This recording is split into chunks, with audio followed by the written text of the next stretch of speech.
Bonjour à tous. 100 jours, 1, 0, 0. 100 jours que la greffe a été mise en place dans mon corps.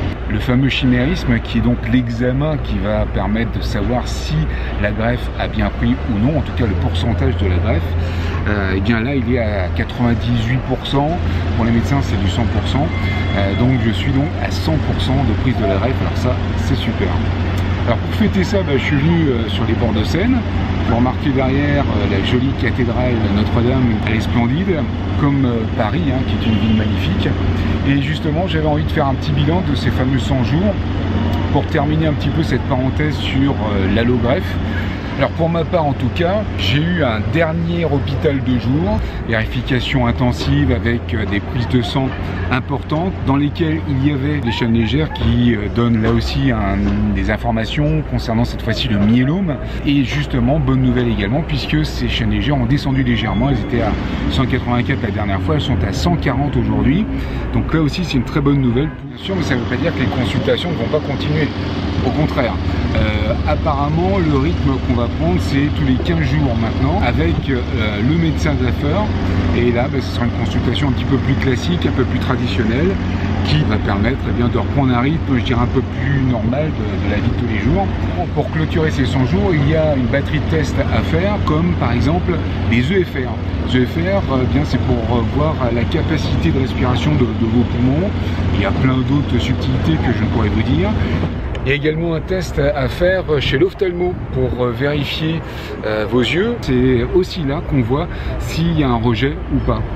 Une échographie du cœur à faire pour vérifier si tout fonctionne bien de ce côté-là. Alors ça évidemment, je dirais, ce sont des tests qui sont offerts systématiquement après les 100 jours. Mais pour ma part, j'ai des petites choses dont je vous ai parlé, comme le fameux nodule, les petits nodules dans les poumons qui sont à surveiller. J'ai les champignons actuellement qui sont à soigner, enfin je les soigne actuellement, mais ça a du mal à partir.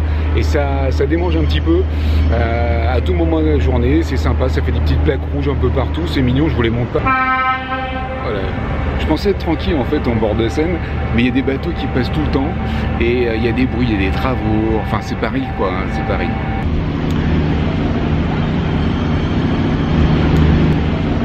Bon, je voulais prendre le temps en fait de vous raconter un petit peu mon ressenti à moi personnellement actuellement. C'est assez paradoxal d'ailleurs. Ce que je ressens moi, à l'intérieur de moi, après avoir vécu tous ces moments forts, ça fait des mois que je me bats contre cette maladie, des mois que mentalement je fais en sorte que ça se passe bien dans mon corps. Enfin, tous ceux qui ont vécu ce genre de choses le savent.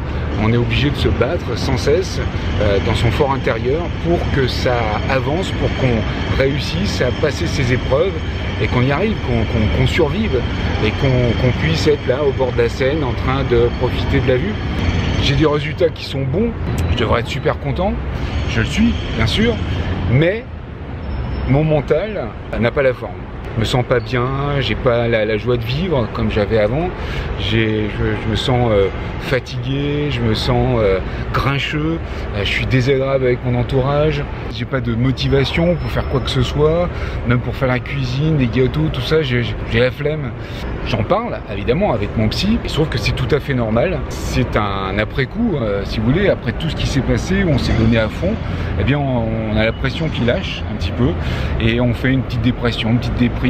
Ça dépend des gens, il y a des gens qui sont plus sensibles que d'autres. Moi ça m'arrive aussi, c'est pas vraiment facile pour moi psychologiquement.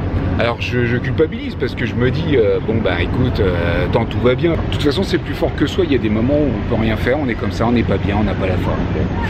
Et puis il faut laisser passer un petit peu de temps, essayer de changer d'air, essayer de respirer un petit peu, de reprendre en tout cas sa motivation pour aller de l'avant, avoir un projet. Ça serait con d'avoir fait tout ça pour ne pas avancer, ne pas profiter de la vie. Et voilà globalement ce qui se passe quand on a une allogreffe. Et la vie continue justement, et c'est ça qui est important. Alors voilà, on se motive, on y va. Je sais qu'il y en a qui sont aussi un petit peu comme moi en ce moment.